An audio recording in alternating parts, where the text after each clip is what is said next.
KG school চালু করলা, যেন ছোটবেলা মুসলমানের সন্তানেরা মক্তবে যেতে না পারে, আর মক্তব বিমুখী হয়ে গেলে মক্তবে যদি যাইতে না পারে, এই লোকটা যদি মাস্টার ডিগ্রিও পাশ করে আর কিন্তু আল্লাহর বাক্সে ভোট দিবে না,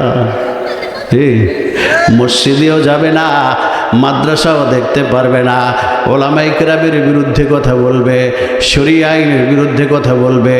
এই লোককে যতই তুমি বুঝাও, যতই তুমি চিল্লা লাগাও, যতই তুমি আলেমদেরকে মোহাব্বত করে দাওয়াত দিয়ে ভাত খাওয়াও, কিন্তু তোমার দ্বারা আসল কাজ হবে না। যখনই তুমি ভূতের ভিতরে যাইবা ভোট দেওয়ার লাইগা, তখনই তোমারে ভূতে ধরবো। কি বলেন? কিসে ধরবো? আমার আল্লাহ কয়, তুই মিথ্যা সাক্ষী দিলি, তোর দেশে যারে মন্ত্রী বানাইলি ওই মন্ত্রী হলো একটা আস্থা মিথ্যাবাদী। তুই যারে ভোট দিয়া সাক্ষী দিয়া বললি এই লোকটা ভালো, এই লোকটা আমানতদার, এই লোকের চরিত্র ফুলের মতো পবিত্র, আমি আল্লাহ পাক দেখতেছি তার অবস্থা বড়ই খারাপ, ওই লোকটার নাম জাহান্নামের লিস্টিতে আমার ফেরেশতারা উঠায় রাখছে। কারণ সে কথায় কথায় মিথ্যা কথা বলে, ওয়াদা করলে খেলাফ করে, রাষ্ট্রের আমানত আসলে সব চুরি কইরা লন্ডন নিয়ে যায়, আমেরিকা নিয়ে যায়। এমন একটা মানুষের পক্ষে তুই কেমনে সাক্ষী দিলি? যেই লোকটা তোর মহকুমা, তোর জেলা, তোর থানা, তোর দেশ শাসন করবে, যে সংসদে গিয়ে আইন পাশ করবে, ওই লোকটাকে তুই ভোট দিয়ে পাঠাইলি। যেই লোকটা নাকি কথায় কথায় মিথ্যা কথা বলে, অর্থ সম্পদ পাইলে লুটপাটে খায়, মানুষের সম্পদ চুরি করে বিদেশ নিয়ে যায়, এমন মানুষটাকে ভোট দিয়া তুই নেতা বানাইয়া আবার মনে মনে আশা করতেছো মরার পরে তোমারে জান্নাতে সেরসেরাইয়া নিয়ে যাইব। জান্নাত কি মামুর বাড়ি? ওয়ামান লাম ইয়াহকুম বিমা আনজালাল্লাহ ফাউলাইকা হুমুল ফাসিকুন। এক নম্বর ফতুয়া দিছে আল্লাহ পাক। ফতুয়া কে দেয়? আল্লাহ নিজে ফতুয়া দেন। সকল দুনিয়ার যত হাজার লাখ কোটি মুফতি আছে, সকল মুফতির মুফতি হলেন আমার আল্লাহ। বলতেছেন যারা নাকি কাফের হয় নাই কিন্তু ফাসেক থেকে খালি হইব না, কোরআনের আইন অনুযায়ী দেশ না চালাইলে এই দেশের সম্পদ কখনো রক্ষা করা যাবে না, দেশের সম্পদের মধ্যে বরকত হবে না, রাষ্ট্রীয় ব্যাংক উধাও হয়ে যাবে, দেউলিয়া হয়ে যাবে। দেশের অজস্র সম্পদ আছে, দেশের বাগবাগিচা আছে, বনায়ন আছে, দুনিয়ার অজস্র আপনার রাজস্ব আয়ের খাত সমূহ আছে, যে যেখানে বসবে সেখানে মিথ্যা বলবে আর চুরি করবে। মিলতেছে কোরআনের কথা? চুরি যে হয় না, কোরআনের কথা যে মানে না, কোরআনকে যে বিশ্বাস করে না, কোরআন অনুযায়ী শাসন করলে মানুষের মধ্যে শান্তি আসে, সুখ আসে, সমৃদ্ধি আসে, এই কথা সে বুঝে না, বুঝতে চায় না, বরঞ্চ আরো উল্টা ফতুয়া মারে। মোল্লারা রাজনীতি করবো কেন? রাজনীতি করবো যত চোর বাট করে, রাজনীতি করবো চোর ডাকাতে, রাজনীতি করবে যত জুয়াখোর মদ করে না, কি বলেন? তাদের কথা এটা বোঝা যায় না? একজন মসজিদের ইমাম নিয়োগ দেওয়ার জন্য 17 জনে ইন্টারভিউ নেয়, কথা ঠিক নেই? কথা কন না কেন? কয়জনে? কমিটির কেউ না থাকলে বাইরের লোক আবার আইনা বহায়। তো মাতবার সাহেব আপনি তো কমিটির নাই, তাও থাকেন, আজকে ইমামের ইন্টারভিউ আছে, কি আছে? ইন্টারভিউ কে নেয়? মাস্টারের ছাত্রের পরীক্ষা নেয়। এটা হলো উল্টা। এখন ছাত্ররা ইন্টারভিউ নিতেছে মাস্টারের, কথাটা বুঝলেন? ঠিক নেই? কথা না? কার পরীক্ষা কে নেওয়ার কথা?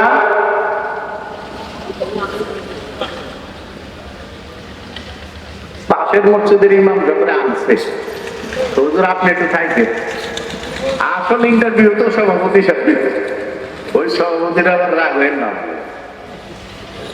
এটা আপনার এলাকার কথা বই না, আপনার এলাকায় আছে। তো তারে প্রশ্ন মানে জর্জরিত করে ফেলে, এই প্রশ্ন ওই প্রশ্ন, কত প্রশ্ন। সর্বশেষ নামাজ পড়াইতে দিছে, এই নামাজের পরে হুজুরের ইন্টারভিউ শেষ, ইমামতিটা হয়ে যাবে। সেক্রেটারি সাহেব কয়, হুজুর, সভাপতি সাহেব, হুজুরটা আমার পছন্দ হয়েছিল, সব দিক দিয়ে ভালো আছে, কিন্তু খেয়াল করে দেখছেন নামাজের মধ্যে পায়ের বুড়ি আঙ্গুল লড়ে, কত বুড়ি আঙ্গুল লড়ছে দিয়ে গেছে, যে ইমামের বুড়ি আঙ্গুল লড়ে এর মন লড়বো এই ইমামরা হল দিব। ফিরে ভাই চতুর্দিকে আমার ওলামাই কেরাম বসা আসেনি এরকম ভতুয়া কোথাও কোনো জায়গায় পাইছি না এরকম, কিন্তু এই ধরনের বক্ত সেক্রেটারি পাইছি আমি। হুজুরটা ভালো না, আপনি কি হয়েছে? হুজুরটা লুচ্চা। কি করেন আপনার নামাজ পড়েন না আপনি? কোন লুচ্চা মেয়েকে ধরা পেয়েছে, তা মসজিদে বার করেন না কেন? না হুজুর ওইটা না, এই বন্ধু তিনটা বিয়ে করছে। কয়টা বিয়ে করছিল? আমি বললাম যে 3 বিয়া করেন হুজুরের লুচ্চা হয়েছে, আর আপনারা যে হোটেলে 3000 বার গেছেন আপনারা লুচ্চা হন কেন? কেনা গেছে হুজুর, আমি কোন সময় হোটেলে যাই? তাহলে আপনি একজন আলেমের ব্যাপারে কিভাবে বলতে পারলেন? এখন আমাদের হাইকোর্ট নাকি ফতোয়া দিছে পুরুষেরা প্রথম স্ত্রীর অনুমতি ছাড়া বিয়ে করতে পারবে, এই জন্য মেয়েরা ছুরি দাঁত দিতেছে। একজনের কথা হুজুর এক মহিলা কইছে 100 দাও বানাইব, 100 দাও এক লানে এক চালাইতে পারবো, একটা না চালাইলে 2টা চালাইবো। এই দেখেন আমাদের নারীদেরকেও ইমাম থেকে দূরে সরায় দেওয়া হয়েছে। যেই নারীর মুখ থেকে এই কথা বের হয় যে আমার স্বামী যদি আরেকটা বিয়ে করে তাহলে তার কল্লা ফেলায় দিব, সে আল্লাহর রসুলের বিরোধিতা করলো, সরাসরি আল্লাহর কোরআনের আইনের বিরোধিতা করলো, আল্লাহর হুকুমের বিরোধিতা করলো, সরাসরি আল্লাহর বিরুদ্ধে কথা বললো। আমরা কি আমাদের বিবিদেরকে বুঝাইতে পারছি? পারি নাই। আমরা আমাদের সমাজকে এমন ভাবে তৈরি করেছি যে জিনা করো 1000 বার কোনো অপরাধ নাই, কিন্তু স্বামী যদি বিবাহ করে আরেকটা নারীকে ঘরে আনে তাহলে কিয়ামত শুরু হয়ে গেল। আল্লাহ আমাদের বুঝার তৌফিক দান করে। আমার ভাইরা, অনেক ওলামায়ে কেরাম আসছেন, আলোচনা করবেন, আমি খুব লম্বা চড়া আলোচনা করব না, 8-10 মিনিট। আমার ভাইরা, তো আমি একটা কথা বলে যেতে চাই, সেটা হলো আমরা আমাদের ইমানকে খাঁটি করব। কি করব? ইমানকে কিভাবে খাঁটি করবে? আজকালকে দিয়া এই যে বাংলাদেশের 1 নম্বর সাবান হলো লাক্স, 2 নম্বর হলো লাইফবয়, এইটা দিয়ে ভালো করে ঘুইসা মাইজা গোসল করলে হয়ে যাব। ইমান খাঁটি করো। আল্লাহ রাব্বুল আলামিন বলেন কাদ আফলাহা মান তাযাক্কা, যে ব্যক্তি তার অন্তরটাকে পবিত্র করলো, ইমানটাকে পবিত্র করলো, সে ব্যক্তি সফল হয়ে গেল। এই সফল হওয়ার 2টা রাস্তা আল্লাহ বলে দিয়েছেন। একটা হলো বেশি বেশি আল্লাহ রাব্বুল আলামিনের জিকির করা লাগবে। ওয়া যাকারা ইসমা রাব্বিহি ফাসাল্লা। সূরাতুল মুনাফিকুনের মধ্যে আল্লাহ বলেছেন দুনিয়ার মধ্যে যারা মুনাফিক তারা আল্লাহ তাআলার জিকির করতে তাদের ভালো লাগে না, তারা কম কম জিকির করে কিন্তু কি করে? কম কম। অথচ আল্লাহ পাক বললেন ওয়াসাব্বিহুহু বুকরাতাও ওয়া আসীলা, সকাল সন্ধ্যা আল্লাহ পাকের জিকির করো, আল্লাহ পাককে ভালোবেসে আল্লাহ বলে ডাক দাও। আল্লাহ বলেন বান্দারা তুমি যদি আল্লাহ বলে ডাক দাও, আমি আর শাহজিন থেকে ডাক দেই লাব্বাইক ইয়া আবদি, ও আমার বান্দা আমি হাজির আছি, আমি হাজির আছি। ও বান্দা তুমি কি চাও, আমাকে কেন তুমি ডাকো? আল্লাহর মহাব্বত তখনই মান আহাব্বা শাইয়ান মাকসারা যিকরাহু, যে যাকে ভালোবাসে, যেই বস্তু ভালোবাসে সেটার আলোচনা বেশি হয়। সকাল থেকে সন্ধ্যা, সন্ধ্যা থেকে সকাল, বালিশে মাথা রাখার আগ পর্যন্ত আমরা টাকা টাকা টাকা টাকা অর্থ অর্থ চিন্তা করতে করতে আমাদের জীবন যায়। কিন্তু আমার রাসূল বলেন তুমি যখন বালিশে মাথা রাখবা, জিকির আজকার করতে করতে ঘুমায়া যাও, আল্লাহ রাব্বুল আলামিন এই ঘুমের মধ্যে যদি তোমাকে দুনিয়ার থেকে বিদায় করে নেয়, কিয়ামত পর্যন্ত জিকির করার সওয়াব নিয়া হাসরে হাজির হইবা। জিকির করি আমরা। এই যে এক যন্ত্রণা আছে, এই যন্ত্রণা শুধু শহরে না, গ্রামে গঞ্জে, শহরে নগরে বন্দরে এই গজবুল্লাহ বাইর হইয়া মানুষের ঈমান আমল সব ধ্বংস করে দিচ্ছে। ফেসবুক দেখতে দেখতে ঘুমায়, ইউটিউব দেখতে দেখতে ঘুমায়, নাটক দেখতে দেখতে ঘুমায়। আর এই ঘুমের ঘরে যদি তার মওত হইয়া যায়, একটা ফাঁসি কি মওত হবে। আর আল্লাহ রাসূল বলেন, যদি তুমি ঘুমের আগে যদি দোয়া পড়ে ঘুমায়া যাও, আল্লাহুম্মা বিসমিকা আমুতু ওয়া আহইয়া, এই দোয়া যদি পড়ে ঘুমাও, ঘুমের ভিতরে যদি তোমার মওত হইয়া যায়, আল্লাহ পাক তোমাকে ইমানদারের মওত নসিব করবে। সুবহানাল্লাহ। ভাই আমরা পড়িনি, সবাই পড়িনি। আমল বাড়াইতে হবে। মাদ্রাসাগুলো হলো আমাদের পাওয়ার হাউস, মসজিদগুলো হলো পাওয়ার সেন্টার। এই মাদ্রাসা মসজিদের সাথে যারা সম্পর্কিত, ইনশাআল্লাহ সুম্মা ইনশাআল্লাহ এই মানুষগুলো জাহান্নামে যাবে না। আর যারাই মাদ্রাসার সাথে সম্পর্ক নাই, নিজের ছেলেও পড়ায় না, মেয়েও পড়ায় না, সন্তান সন্ততিকে মাদ্রাসামুখী করে না, নিজেও মসজিদে যায় না, সন্তানকে মসজিদে যাওয়া শিখায় না, এই দুই নেগেটিভ পজিটিভ তারের সাথে যার সম্পর্ক নাই, তার অন্তরে কখনো হেদায়েতের বাতি জ্বলবে না। মুদ্রা কথা মনে রাখতে হবে। আমি আমার ঈমানকে খাঁটি বলতেছি আল্লাহর কাছে। আল্লাহ যেন এই কথা না বলে, ইয়া আইয়ুহাল্লাযীনা আমানু আমিনু, ঈমানদার তুমি তো ঈমান আনছো বলতেছো, তোমার ঈমান হয় নাই। কারণ তোমার সমাজের মধ্যে ইসলাম নাই, পরিবারের মধ্যে ইসলাম নাই, ইউনিয়নে ইসলাম নাই, পৌরসভাতে ইসলাম নাই, সিটি কর্পোরেশনে ইসলাম নাই, তোমার রাজধানীতে ইসলাম নাই, তোমার পার্লামেন্টে ইসলাম নাই। আল কোরআনের জন্য মুহাম্মদুর রাসূলুল্লাহ দন্দান শহীদ করেছেন। এই কোরআনের জন্য সাহাবায়ে কেরাম বুকের তাজা খুন ঢালে ফেলে দিয়েছেন, নিজের জীবনটাকে কুরবান করে দিয়েছেন। আল্লাহ রাসূলের সাহাবায়ে কেরাম হাজার হাজার শুধু আমাদের নবী মুহাম্মদুর রাসূলুল্লাহ সাল্লাল্লাহু আলাইহি সাল্লামের অত্যন্ত প্রিয় কবরস্থান জান্নাতুল বাকির মধ্যে 10,000 সাহাবীর কবর আছে। সুবহানাল্লাহ। উহুদের ময়দানে 70 জন সাহাবীর শহীদ সাহাবীর কবর আছে। আল্লাহ রাব্বুল আলামিন আমাদেরকে কিয়ামত পর্যন্ত এই রাস্তা খুলে দিয়েছে।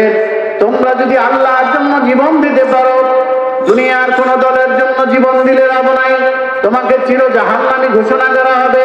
আল কাতিল ওয়াল মাকতুল কিলাহুমা ফিন্নার।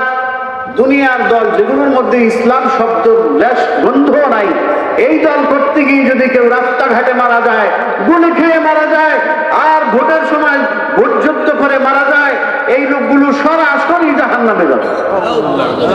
আমার কথা উল্টায় দেন ওলামায়ে কেরাম আছেন, পারবেন কিনা? ওলামায়ে কেরামের সামনে বলতেছে, আপনারা তো মনে করেন হুজুর একলা বাইরে দিতেছে, জানলো তাই তো। আমার উল্টা পাল্টা কিন্তু আলাদা কথা দিয়ে ধরবো। কেন হবে? আল্লাহ রাসূল বলেছেন, যে হত্যা করে এবং যাকে হত্যা করা হয় দুইজনেই জাহান্নামে। কারণ এখানে ইসলামের কোনো স্বার্থ নাই। আর জিহাদের ময়দানে যখন আপনি যাবেন, তো জিহাদের ময়দানে গিয়ে ফাকতুলুল মুশরিকিনা হাইসু ওয়াজাদতুমুহুম, কাফেরদেরকে যেখানে পাও সেখানে সাইজ করো, হত্যা করো। আল্লাহ পাকের ডাইরেক্ট অর্ডার আসছে, এখানে কোনো কাফেরকে হত্যা করতে পারলে আপনি আল্লাহর কাছে আজরা আযীম পাবেন, বিনা হিসেবে জান্নাতে যেতে পারবেন। ইসলামী আন্দোলন করে, ইসলামী রাজনীতি করে যদি কেউ রাস্তাঘাটে গুলি খেয়ে মারা যায়, অথবা জেল খাটে, অথবা নির্যাতিত হয়, সেই সকল নবীদের সুন্নত আদায় করে।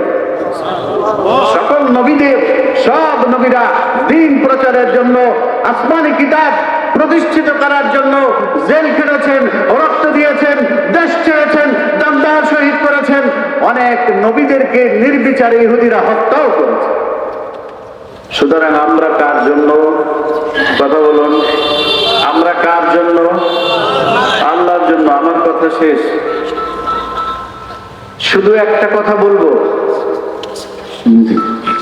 একটা কথা বলবো, আজকের এই সবকটা নিয়ে বাড়ি যাব।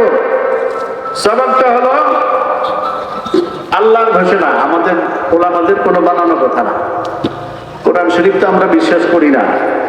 অধিকাংশ মানুষ যদি কোরআন বিশ্বাস করতাম, এই দেশের মুসলমানদের সামনে এই ধরনের হাজার হাজার কোটি টাকা নস্যাৎ হয়ে গেল, ডাকাতি হয়ে গেল, চুরি হয়ে গেল, দেশ উধাও হয়ে গেল, দেশের ব্যাংকগুলো খালি হয়ে গেল, আপনার আমার দৈনন্দিন জীবনের ব্যয় বেড়ে গেল, আমরা আমাদের নাবিশ্বাস উঠে গেল, তারপরে আমরা ওদেরকে খুঁজে আবার ভোট দেওয়ার লেগে বুঝি, তাই না? কথা বল না কেন? উচিত কথা ভালো লাগতেছে না। এইটার জবাব দিবেন কবরে যাওয়ার পরে। দুনিয়াতে আমার কথার সমর্থন জোরে দিতে পারেন না, কারণ ভিতরে তো পাওয়ার নাই। পাওয়ার থাকলে চিৎকার মেরে উঠতেন, ওই জালিমদের পিছনে আমরা আর ঘুরতে রাজি না। সেই লোক হযরত ওমর বিন খাত্তাবের মতো আমার আপনার পার্লামেন্ট, আমার আপনার বঙ্গভবন, আপনার দেশের প্রতিটি প্রশাসনকে, আমাদের মুসলমানদেরকে হযরত ওমর বিন খাত্তাবের মতো কোরআন এবং সুন্নাহ অনুযায়ী শাসন করবে, আমরা তার পিছনে জীবন দিতে রাজি আছি। কে কে রাজি আছেন? হাত তুলে দেখা।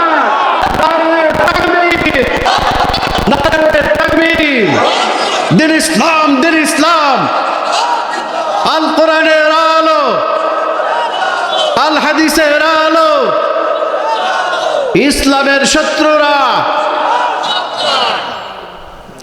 একজন ইমানদারের নারায়ে তাকবীরের আওয়াজ 10 জন কাফেরের শরীরের মধ্যে আগুন জ্বালায় দেয়। সুতরাং আওয়াজ জোরে দিতে হবে। শেষ কথাটা বললাম, সেটা হলো আল্লাহ পাকের একেবারে সাদা মাঠা কথা। আল্লাহর কথার মধ্যে কোনো পেশ নাই। আল্লাহ কথা বলেন অত্যন্ত প্রাঞ্জল ভাষায়, সারা দুনিয়ার মানুষ বুঝতে পারে। ইন্নাল্লাহা আশতারা মিনাল মুমিনিনা আনফুসাহুম ওয়া আমওয়ালাহুম বিআন্না লাহুমুল জান্নাহ। নিশ্চয়ই আল্লাহ পাক খরিদ করে নিয়েছেন মুমিনের জান এবং মাল, বিনিময়ে আল্লাহ পাক দিবেন মুমিনকে জান্নাত। সুবহানাল্লাহ। তাহলে এই কথার ফতোয়া আপনারা বাইর করেন। আল্লাহ কি বললেন? ইন্নাল্লাহা আশতারা মিনাল মুমিনিনা আনফুসাহুম ওয়া আমওয়ালাহুম। আল্লাহ আমাদের থেকে খরিদ করে নিয়েছেন। যারা জান্নাতি মানুষ তারা কোনোদিন নিজেকে নিজের জন্য মনে করে না। আমার দেহ প্রাণ কার জন্য? জোরে বলুন, কার জন্য? আজ যদি আমাকে আল্লাহ ওয়ালারা উলামায়ে কেরাম ডাক দেয় আল্লাহর কোরআন আল্লাহর জমিনে প্রতিষ্ঠিত করার জন্য, আমাকে প্রাণ দিতে হবে, জান দিতে হবে। আমরা প্রস্তুত আছি কিনা? কে কে প্রস্তুত আছেন বলুন? ফলাফল একদম পরিষ্কার। আল্লাহ বলছেন, তোর জান আর তোর মাল যদি আমাকে দিতে পারিস, আমি আল্লাহ পাক তোকে জান্নাত দিয়ে দিব। সুবহানাল্লাহ। সুতরাং এই কথাটা সবসময় মনে রাখবো মওত পর্যন্ত, যে আমি যতদিন এই কথা আমার একেবারে গভীর হৃদয়ের গভীর এবং গহীন থেকে বলতে না পারবো যে আমার জান এবং মাল আমার না, এটা আল্লাহর, তাহলে আমি আমার উপরে কনফিডেন্স থাকবে যে আমি মৃত্যুর পরে আমার ভয় নেই, আমি জান্নাতে অবশ্যই যাব। বলতে পারবো এই কথা সবসময়। এই জান আর আমার জীবনের যত সম্পদ আছে এগুলো কার না? আমার নয়, এটা আল্লাহর কাছে বিক্রি করা। তো বিক্রি করা মাল কি কেউ ফেরত চায় নাকি? সুতরাং হুব্বে যা হুব্বে মাল, এগুলোর মহাব্বত, নিজের জানের মহাব্বত, মালের মহাব্বত যার অন্তরে ঝেঁকে বসে আছে, সে দরবেশি দেখাইলে কোনো লাভ নাই। আল্লাহ তাআলা আমাদেরকে দুনিয়া এবং আখিরাতে কামিয়াবি দান করুন। যে মাদ্রাসার উদ্যোগে জামিয়া আশরাফিয়া মাদ্রাসা ও রাবিয়া বসরিয়া মহিলা মাদ্রাসার মাহফিল, দেখেন এই দুঃখটা কাকে বলবো, যত বক্তার সাথে দেখা হয়, আলোচনা হয়, কেউ হুজুর মানুষ ওয়াজ শুনতে আসে না বেশি। মাঠ অনেক বড়, আয়োজন অনেক বেশি সুন্দর, তারপরে মানুষ ওয়াজ শুনতে আসে না। আল্লাহ আমাদের সবাইকে হেদায়েত দান করুন। এটা কিন্তু শুভ লক্ষণ না। ভূমিকম্প মাত্র ঝাঁকে দিয়ে সতর্ক করছে, গ্রামের মানুষ মনে করছে আমরা বাইসে যাবোগা। আবার আল্লাহ দ্বিতীয় অপশন রাখছে ভূমিধস। দেখবেন শহরের মানুষ ভূমিকম্পে ছাপা, আর গ্রামের মানুষ ভূমি ধসে সব মাটির নিচে চলে যাবে। ফিরাইতে পারবে কেউ? আমেরিকা, রাশিয়া, চায়না, দুনিয়ার কেউ পারবে না। সুতরাং আল্লাহমুখী হওয়া দরকার, আল্লাহকে ভয় করা দরকার। ইত্তাকুল্লাহ, ইত্তাকুল্লাহ, ইত্তাকুল্লাহ। ওয়া আখিরু দাওয়ানা আনিল হামদুলিল্লাহি রাব্বিল আলামিন। আসসালামু